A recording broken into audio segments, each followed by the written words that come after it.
오늘은 특별히 송도 영신 예배로 드리게 됩니다. 오늘 우리에게 주신 하나님의 말씀은 이사야서 42장 9절, 43장 19절, 48장 6절의 말씀입니다. 제목을 다 함께 읽어보겠습니다. 새 일을 알리고 행하시고 보고 듣게 하시는 하나님을 믿는 새인교회. 아멘. 이것이 바로 오늘의 말씀의 제목이기도 하고 2023년도의 새인교회 표이기도 합니다. 여기서 보고 듣고 라는 이 말은 단순히 우리가 보고 듣는 것에서 그치지 않고 바로 눈과 귀, 더 나아가서 입, 말하고 행동하는, 순종하며 실천하는 그 중요성을 우리가 반드시 기억해야 되는 매우 중요한 단어들입니다. 눈으로 보고 귀로 듣고 하는 것은 이사야서 뿐만 아니라 모든 선지서에서 계속해서 이야기하는 참된 증인, 즉 여호와 하나님과 예수 그리스도의 종으로서, 선지자로서, 예언자로서, 그리고 참된 제자로서 우리 성도의 역할을 드리고 있는 말씀이기도 합니다. 어떻게 보면 이 믿음은, 즉 신뢰와 의지함이라는 이 믿음은 우리의 노력으로 되는 것이 아니라 은혜의 선물이요, 또 은혜의 시작이며 신앙의 기초석입니다. 오늘의 말씀 이사야서 42장 9절. 보라, 전에 예언한 일이 이미 이루어졌느니라. 이제 내가 새 일을 알리노라. 그 일이 시작되기 전에라도 너에게 이르노라. 이사야서 43장 19절. 보라, 내가 새 일을 행하리니 이제 나타낼 것이라. 너희가 그것을 알지 못하겠느냐? 반드시 내가 광야의 길을, 사망의 강을 내리라. 이사야서 48장 6절. 내가 들었으니 이 모든 것을 보라. 너희가 선전하지 아니하겠느냐? 이제부터 내가 새 일 곧 내가 알지 못하던 은비한 일을 내게 듣게 하노라. 아멘. 이 세 구절을 통해서도 계속해서 보라 라는 것과 듣게 된다 또는 들었으니 라는 중요한 말이 반복됩니다. 즉 하나님의 종으로서 반드시 우리는 하나님이 가르치시는 그것을 봐야 되고, 보여주시는 것을 볼 줄 알아야 되고, 하나님이 말씀하시는 것을 올바로 알아들어야 하며, 이것을 올바로 전해서 하나님의 백성들이 하나님의 종들을 통해서 보여주시고 듣게 하시는 것을 반드시 전달해야 되는 겁니다. 여기서 새 일 할 때 이 새는 하다시라는 단어를 쓰고 있는데 이것은 영어로 보면 new입니다. 그러나 제가 늘 이야기했듯이 성경의 단어는 단어보다도 용례가 매우 중요하다고 말씀을 드렸습니다. 우리가 흔히 이야기하는 것처럼 새집할 때 그 새자인지 아니면 새 사람이라는 것처럼 전혀 다른 사람이라는 뜻인지, 아니면 리바이즈드, 개정된 사람이라든지, 이렇게 여러 가지 용례에 따라서 뜻이 바뀔 수 있음을 기억할 필요가 있습니다. 오늘의 말씀을 보면 이사야서 29장 10절에 보면 이렇게 되어 있습니다.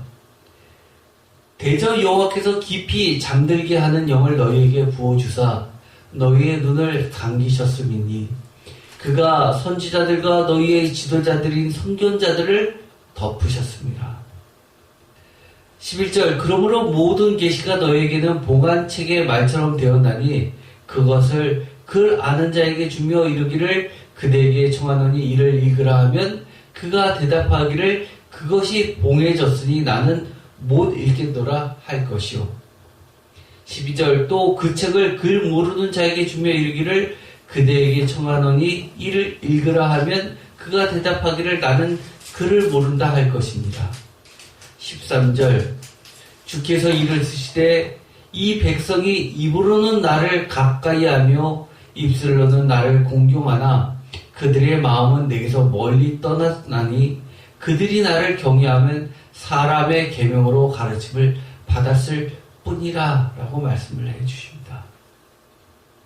왜 그들이 하나님을 경외한다라고 입술로는 하나님을 사랑한다라고 말은 하면서도 왜 하나님께서는 그들에게 그들의 마음이 내게서 떠났다라고 말씀을 하실까요? 한마디로 그것은 여호와께서 깊이 잠들게 하는 영을 주셨기 때문에 눈을 감기셨기 때문에 선견자들과 선지자들이 영적인 눈이 감겨서 하나님이 보여주시는 것을 볼 수 없게 되었기 때문에 결국은 이 선지자와 선견자인 하나님의 종들이 백성들을 제대로 볼 수 없게 만들었다고 그것을 다른 말로 사람의 계명으로 가르침을 했기 때문이라고 말씀하고 계십니다.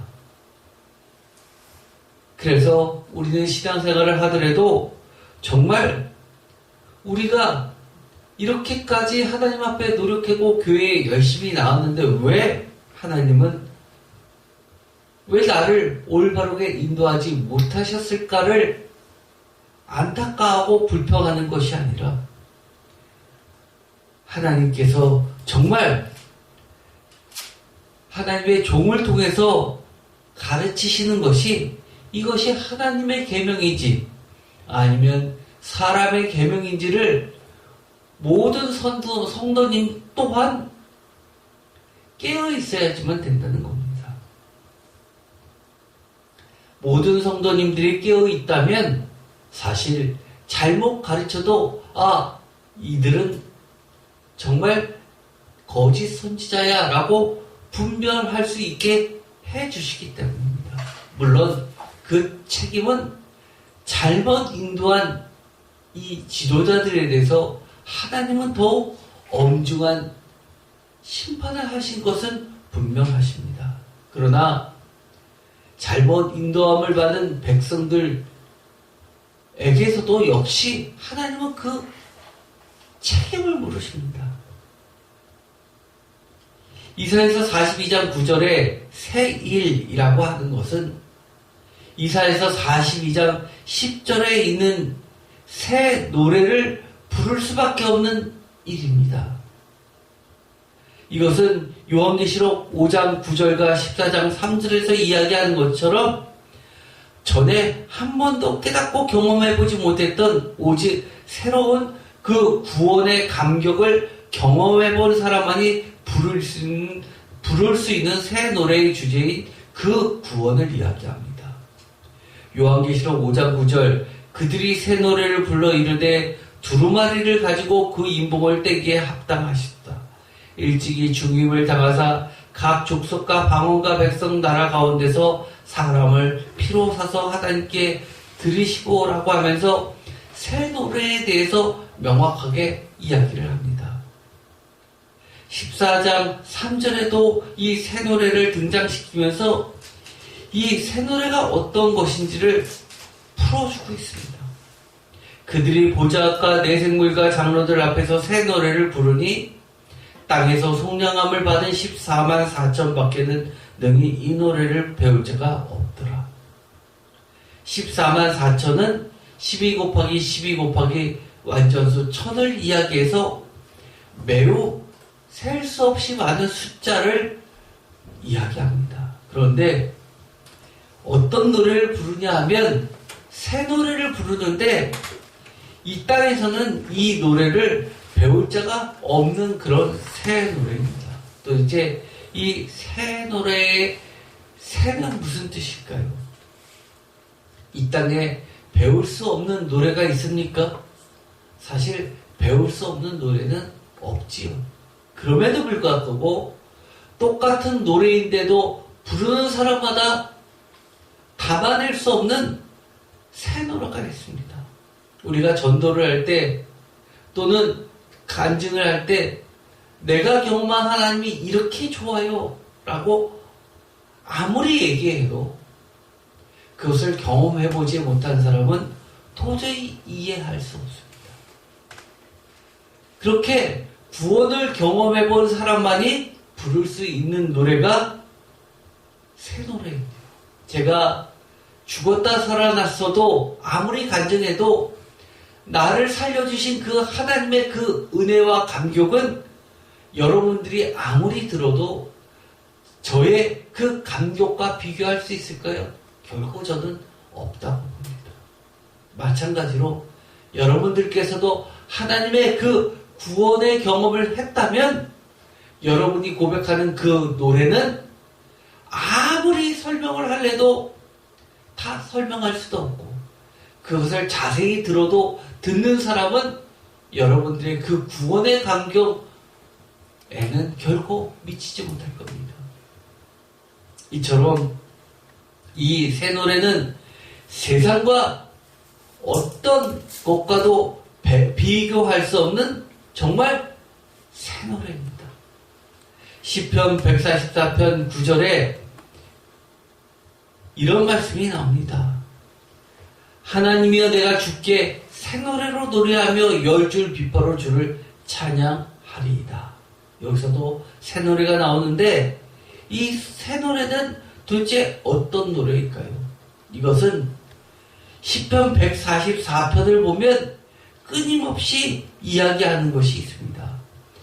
10절에 보면 이렇게 되어 있습니다. 주는 왕들에게 구원을 베푸시는 자시요 그의 종 다윗을 그 해하려는 칼에서 구하시는 자신이니이다.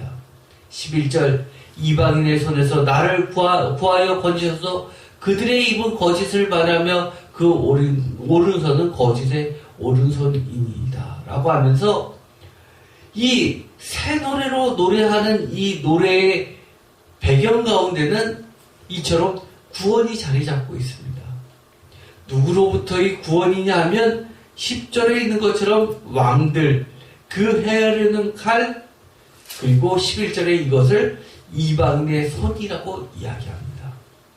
반면에 그 이방인의 손과 비교되는 그 오른손은 거짓의 오른손이고 그들의 입은 거짓의 입인데 그 오른손은 거짓의 오른손이라고 했던 것은 바로 표준서본에서 이야기한 것처럼 그들의 입은 헛된 것을 말하며 그들이 맹세하는 오른손은 거짓으로 속이는 손입니다. 라고 해서 마치 거짓 증인들이 하나님의 재판장에서 오른손을 들고 하나님의 이름으로 맹세하면서 거짓 증거를 함으로써 나의 생명이 위태롭게 되는 상황을 염두에 본다면 이 이방인의 손이라는 것은 반드시 하나님의 손 아니면 구원받을 수 없는 그렇게 최악의 상황을 이야기합니다.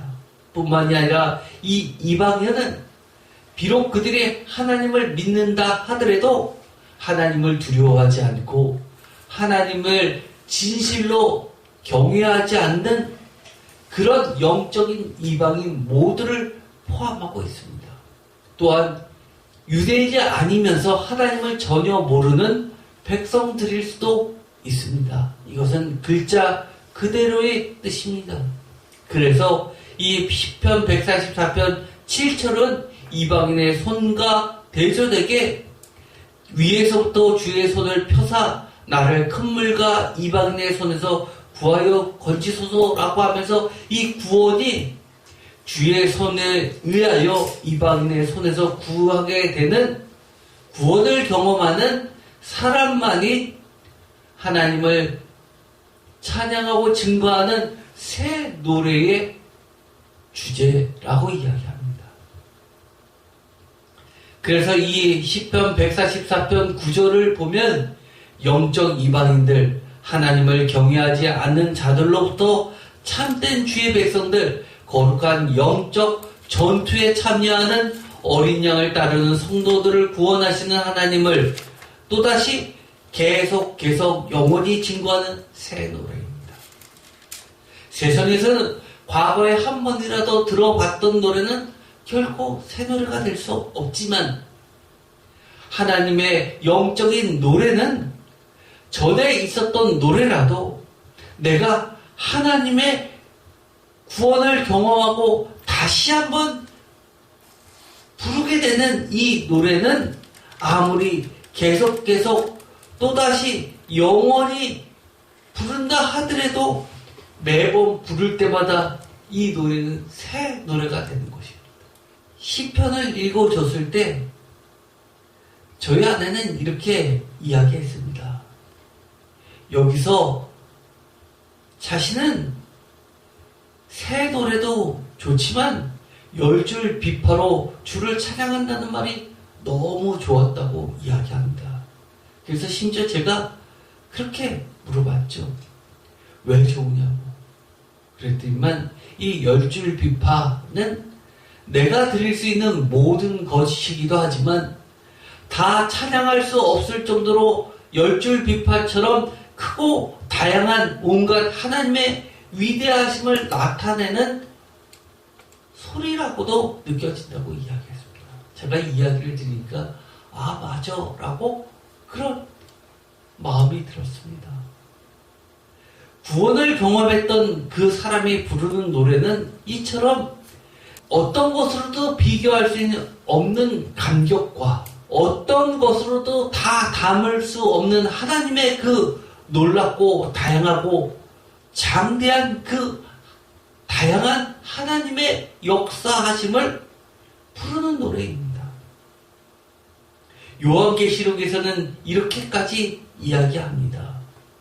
요한계시록 17장 14절 그들이 어린 양과 더불어 싸우려니와 어린 양은 만주의 주시오 만왕의 왕이심으로 그들을 이기실 것이요 또 그와 함께 있는 자들 곧 부르심을 받고 택하심을 받은 진실한 자들도 이기리로다 라고 이야기하면서 이 새 노래를 부르는 것은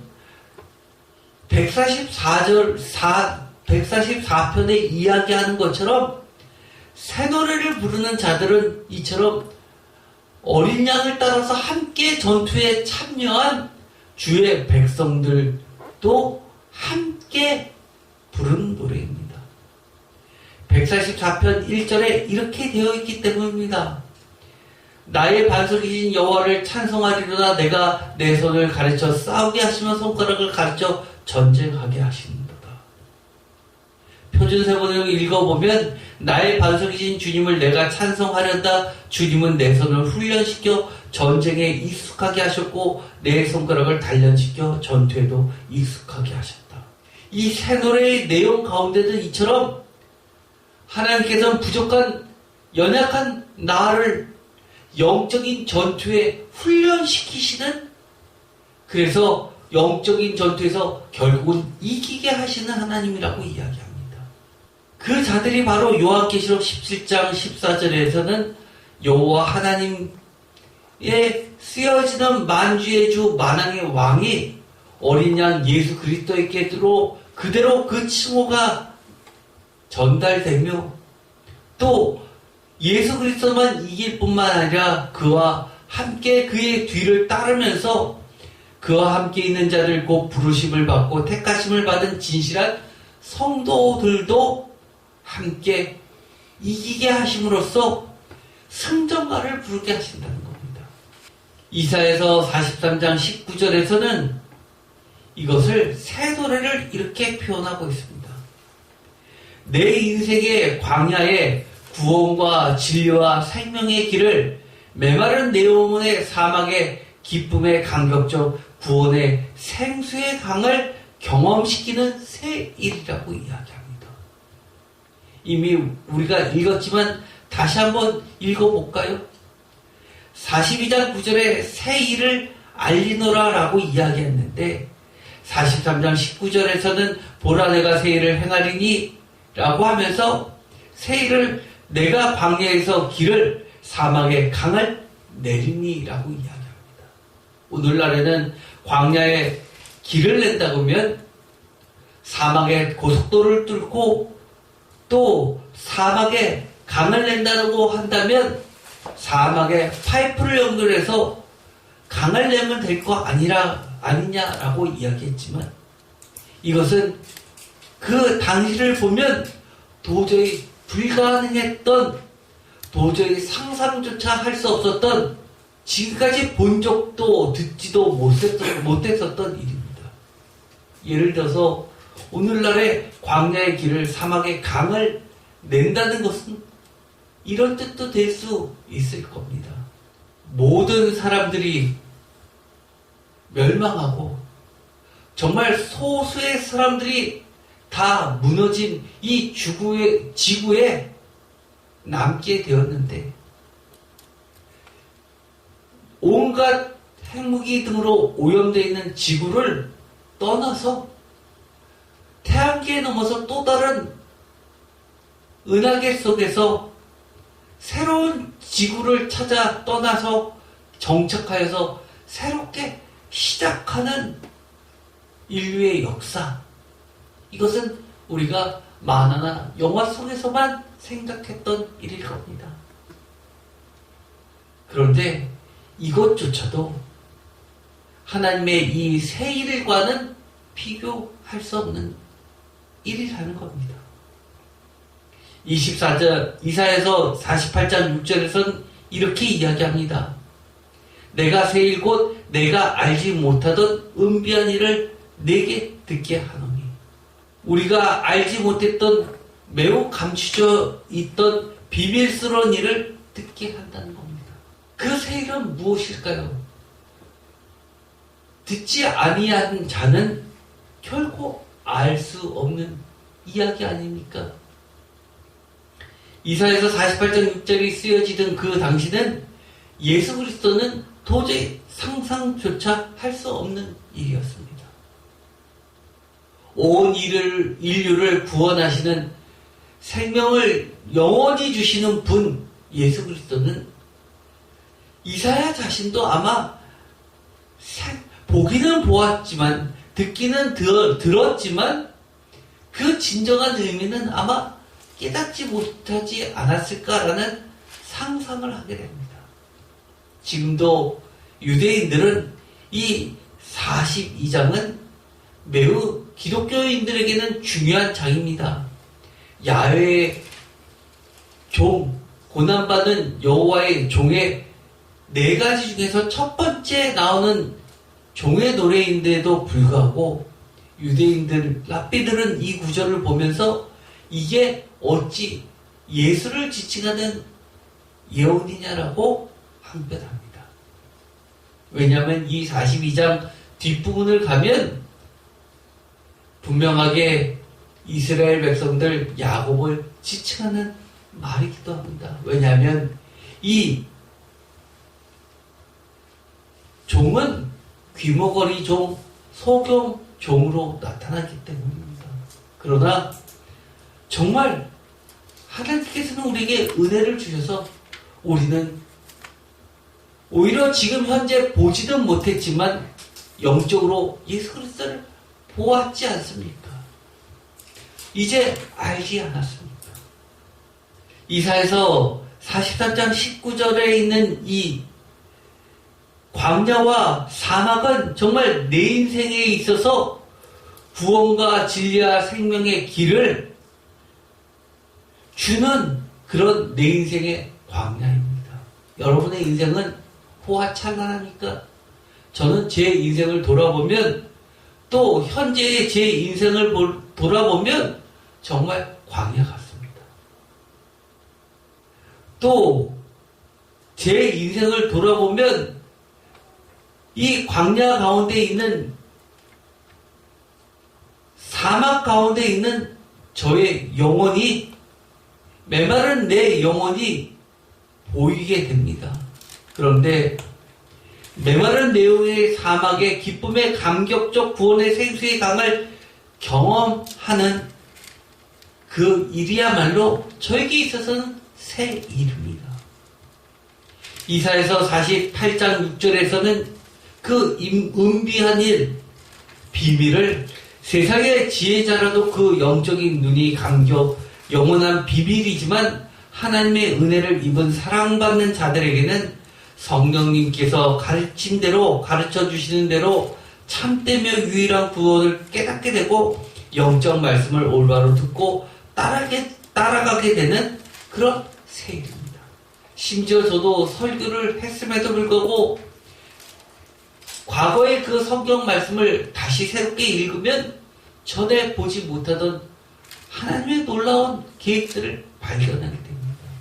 이사야서 42장 1절은 여호와의 종 메시아 예수 그리스도에 관한 그 유명한 종의 노래의 첫 번째입니다. 보통 종의 노래라고 하면 고난받는 종이라고 그렇게 이야기를 하는데 이 42장은 사실 고난받는 종이라기보다도 오히려 이사야서 52장에서부터 53장까지가 명확히 고난받는 종의 가장 대표적인 야훼의 종입니다. 이사야서 42장 1절 내가 붙드는 나의 종 내 마음에 기뻐하는 자 곧 내가 택한 사람을 보라 내가 나의 영을 그에게 주었은즉 그가 이방에게 정의를 베풀리라. 2절 그는 외치지 아니하며 목소리를 높이지 아니하며 그 소리를 거리에 들리게 하지 아니하며 3절 상한 갈대를 꺾지 아니하며 꺼져가는 등불을 끄지 아니하고 진실로 정의를 시행할 것이며 4절 그는 쇠하지 아니하며 낙담하지 아니하고 세상에 정의를 세우게 이르니 성들이 그 교훈을 앙망하리로다. 바로 1절에서부터 4절까지를 보면 무려 내가 붙드는 나의 종 내 마음에 기뻐하는 자 곧 내가 택한 사람 나의 영이 가득 찬 그 사람은 가장 중요한 핵심은 바로 정의의 사람이라는 겁니다. 그에게서만 하나님의 정의를 우리는 보게 됩니다. 1절의 정의, 3절의 정의, 4절의 정의라고 세 번이나 완전수 3으로 이야기하면서 3절에 진실로 정의를 실행할 것이라고 이야기합니다. 저는 이 42장 3절의 말씀을 너무너무 사랑합니다. 진실로 정의를 실행하는데 어떻게 하시냐 하면 상한 갈대를 꺾지 아니하며 꺼져가는 등불을 끄지 아니하신다고 말씀합니다. 세상의 정의는 어떤 정의인가요? 상한 갈대는 꺾는 것이 아닙니까? 꺼져가는 등불은 끄고 새로운 등불로 교체하고 상한 갈대를 꺾어야지만 새로운 새 갈대가 난다고 하지 않습니까? 그러나 저는 세상에서 정말 꺼져가는 등불이었지만 하나님께서는 끄지 않으셨습니다. 저를 다시금 등불로 세워주심으로써 다시 타들어가게 하고 빛을 내게 하셔서 한 번도 꺼져가본 경험이 없는 그 심지들이 할 수 없는 그 빛을 발하게 하셨습니다. 바로 새 노래를 부르게 하셨고 새 빛을 발하게 하셨습니다. 남들이 밝힐 수 없는 그 구원의 감격과 경험만이 새 빛을 내는 새로운 성령님의 능력이 되셨습니다. 뿐만 아닙니다. 여기서 계속해서 이 정의를 베풀 때 하나님이 택하신 유대인들뿐만 아니라 저희까지 이방의 정의를 베푼다고 이야기합니다. 1절에 이방, 표준세번역에서는 문민족에게 전 세계를 이야기합니다. 4절에서는 세상이라고 합니다. 그는 쇠하지 아니하며 낙담하지 아니고 세상이 세상에 정의를 세우기에 이르리니 섬들이 그 교훈을 악마하리라. 이방이라는 말은 세상이라는 말들로 섬들이라는 말들로 바꿔 표현됩니다. 뿐만 아니라 5절에 하늘을 창조하며 펴시고 땅과 그 소산을 내시며 땅 위에 백성에게 호흡을 주시며 라고 하면서 하늘과 땅과 그 사이에 있는 모든 것, 바로 땅의 소산물과 땅 위의 백성들까지 해서 만물을 이야기하십니다. 그러면서 다시 땅에게라고 이야기하십니다. 모든 만물이, 모든 피조물들이 억울함 없이 정의를 입게 됩니다. 그 종, 1절에 사람, 그가, 2절에 그가, 3절에 실행한다고 이야기하시고 4절에 그는 결코 쇠하지 아니하며 낙담하지 아니하신다고 이야기합니다. 그러면서 하나님 여호와께서 이같이 말씀하셨다라고 서명까지 해 주십니다. 제가 전에 이런 말씀을 드렸습니다. 이사야서의 가장 큰 공헌은 바로 메시아 사상이라고 이야기했죠. 전에 이사야서 9장과 11장을 이야기했고, 두 번째는 이사야 2장 2절에서 5절, 세 번째는 이사야 32장 33장을 말씀드렸습니다. 그리고 고난받는 종은 전통적으로 네 가지를 이야기합니다. 이사야서 42장 1절에서 13절 전체를 넓게 볼 수 있지만 좁게는 42장 1절에서 4절까지, 두 번째는 49장 1절 6절까지를 좁게 봅니다. 넓게 보면 48장 17절에서 49장 13절까지를 보고, 세 번째는 50장 4절에서 11절까지를 넓게 보고 좁게 보기는 50장 4절에서 9절, 그리고 마지막으로 이사야서 52장 13절에서 53장 12절까지를 바로 고난받는 종의 대표적 본문입니다. 그 밖에 이사야서에서는 여호와의 종들에 대해서 계속해서 이야기합니다. 예를 들어서 54장 17절, 56장 6절, 63장 17절, 65장 8절에서 9절, 65장 13절에서 15절, 66장 14절에 나오고, 비슷한 유사 표현은 41장 8, 9절, 42장 19절, 43장 10절, 44장 1, 2절, 26절, 45장 4절, 48장 20절, 50장 10절에 나오게 됩니다. 이것은 다 보지 않겠지만 여러분들께서 꼭 함께 참조하시기 바랍니다. 그러면서 이 고난받는 종 다음에, 야훼의 종 다음에 이어지는 6절에 이렇게 이야기합니다. 나 여호와가 의로 너를 불렀은즉 내가 내 손을 잡아 너를 보호하며 너를 세워 백성의 언약과 이방의 빛이 되게 하리니. 이 6절은 매우 중요한 본문입니다. 왜냐하면 여호와께서 원래 예레미야서에 보면 하나님의 또 다른 이름은 정의라고 이야기합니다. 정의, 바로 의입니다. 그런데 하나님의 정의, 하나님의 의로 너를 불렀다고 이야기합니다. 그러면서 너를 보호하며 너를 세워서 이방의 빛이 되게 하시고, 중요한 것, 새로운 언약을 맺게 되는 겁니다. 그것이 바로 오늘날 예수 그리스도께서 그의 피로 우리에게 주신 바로 성도는 언약 백성입니다. 요한계시록에서는 이 하나님의 백성들은 반드시 하나님의 도속에 들어가려면 어린 양의 피로 구속함, 즉 피값으로 산 자들만이 들어갈 수 있는 겁니다. 그러면서 7절, 내가 눈먼 자들의 눈을 밝히며 갇힌 자를 감옥에서 이끌어내며 흑암의 안제를 감방에서 나오게 하리니. 눈먼 자들의 눈을 밝히며, 이것은 복음서에서는 기적 이야기로 많이 이야기합니다. 또 이처럼 오늘의 본문 가운데서는 영적인 눈을 지칭하기도 합니다. 요한복음에서는 철저히 눈을 뜨게 하는 이 맹인 사건은 영적인 눈을 뜨게 하면서 눈은 떠 있지만 이 유대인들은 예수 그리스도를 알아보지 못하는 영적 맹인을 지칭합니다. 아까도 읽었듯이 하나님께서는 정말 그들의 눈을 감기셨습니다.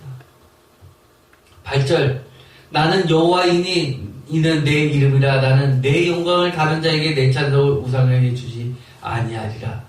9절 오늘의 말씀이시죠.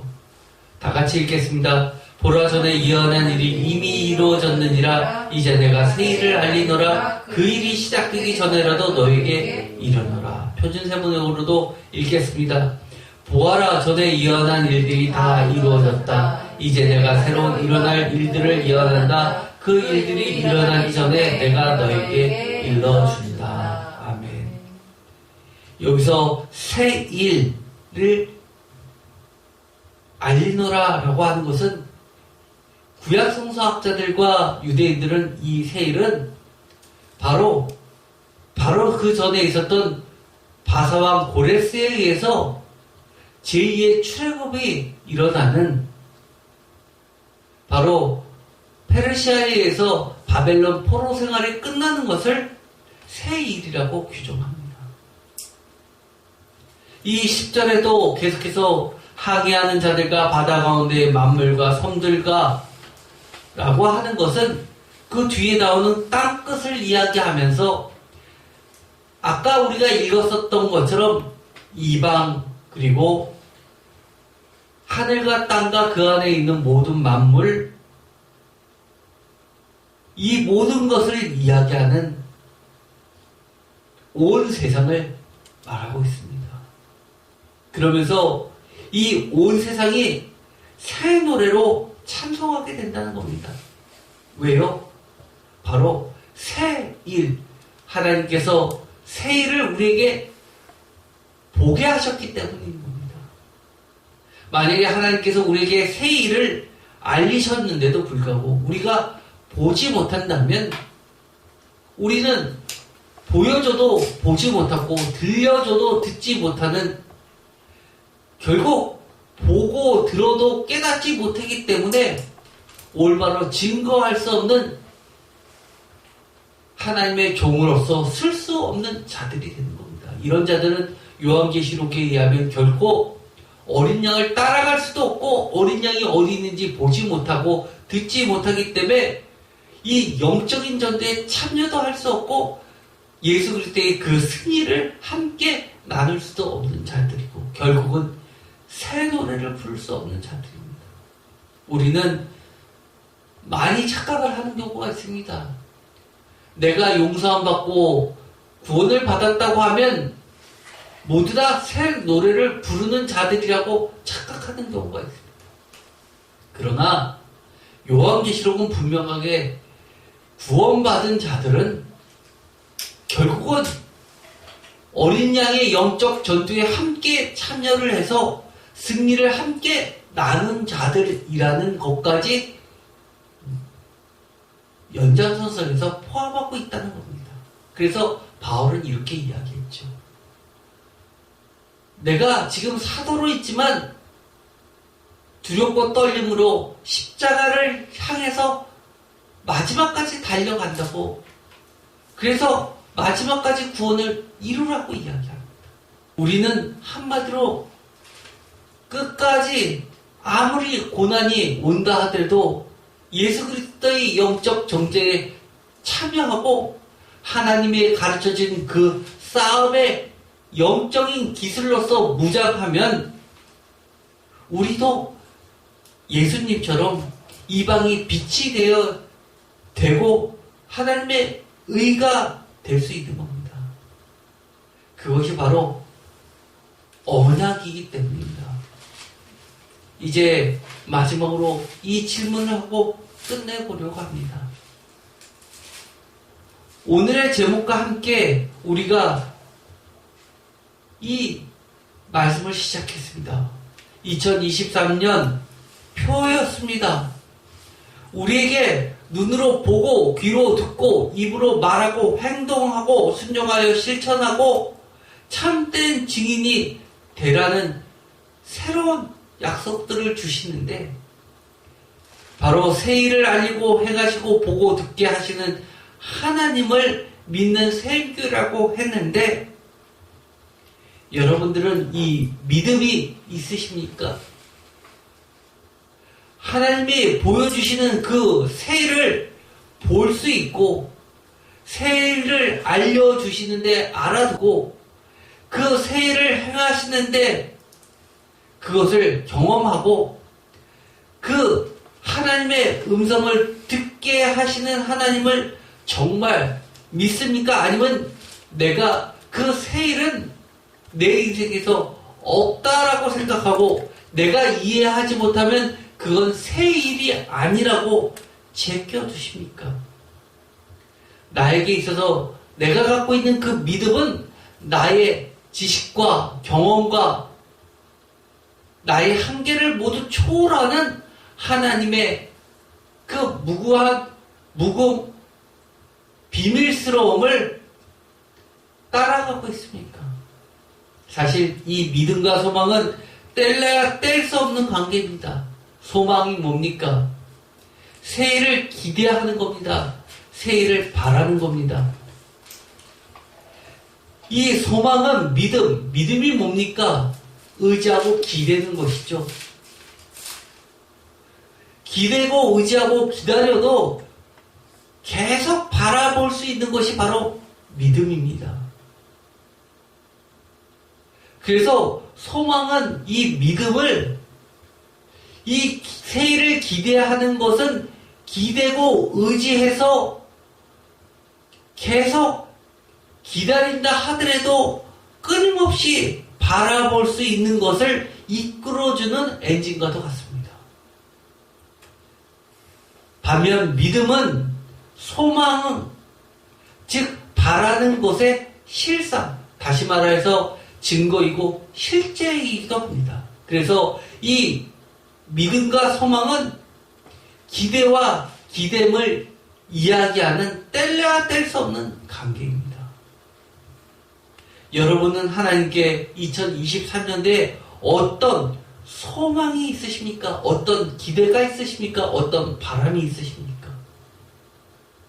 우리의 원하는 그 소망이 세상의 소망 정도, 세상의 기대 정도 수준입니까? 아니면 세상에서는 상상조차도 할 수 없는 지금까지 본 적도 없지만 오직 하나님의 말씀에 기록되어 있고 언약해 주신, 약속해 주신 그 말씀이 약속된 백성들에게는 반드시 보여주시고 보게 하시고 하나님께서 행하심으로써 우리가 올바로 경험하게 되는 그런 소망입니까? 그 소망, 즉 새 일을 기대하는 것을 알리고 행하시고 보고 듣게 하시는 하나님을 정말 믿고 기대하고 의지하고 기대고 의지하고 기다려도 계속 바라볼 수 있는 믿음은 있으십니까? 아니면 지금까지 기다려서 지쳤기 때문에 더 이상 이 믿음도 소망도 상실하고 맙니까? 저는 오늘 우리에게 주신 이 2024년 새인교회 표어는 저뿐만 아니라 여러분 모두에게 하나님의 약속이고 부탁이라고 말씀을 드리고 싶습니다. 2024년 새인교회 표어를 다시 읽어보는데 이 새인교회 대신 자기의 이름을 불러보았으면 좋겠습니다. 다 같이 읽겠습니다. 새 일을 알리고 행하시고 보고 듣게 하시는 하나님을 믿는 이강민. 어떠신가요? 정말 그 새 일이 무엇인지 궁금하시지 않습니까? 기대되지 않습니까? 그 놀랍고 크신 그 새 일을 믿고 싶지 않습니까? 그 하나님을 행하시는 하나님, 알리고 행하시고 보고 듣게 하시는 하나님을 기대고 싶지 않습니까?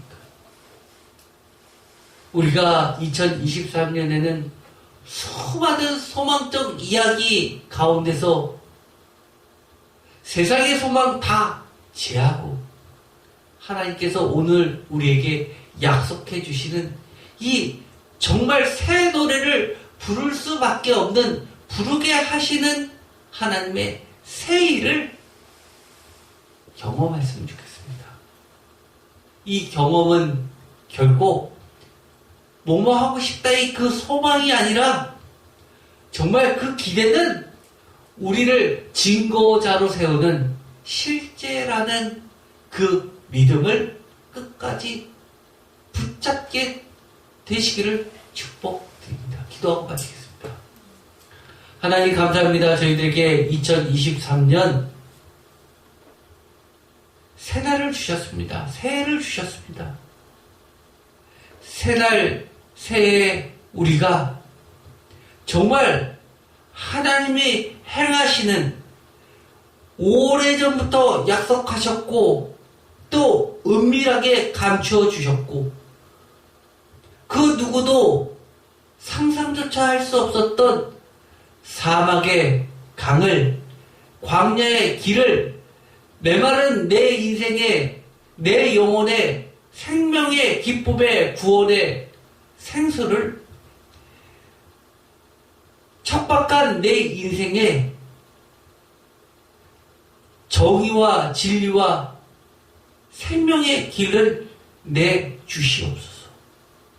새 일을 알고 행하시고 보고 듣게 하시는 하나님을 진정으로 믿는 우리 새인교회 모든 성도님 되게 하여 주시옵소서.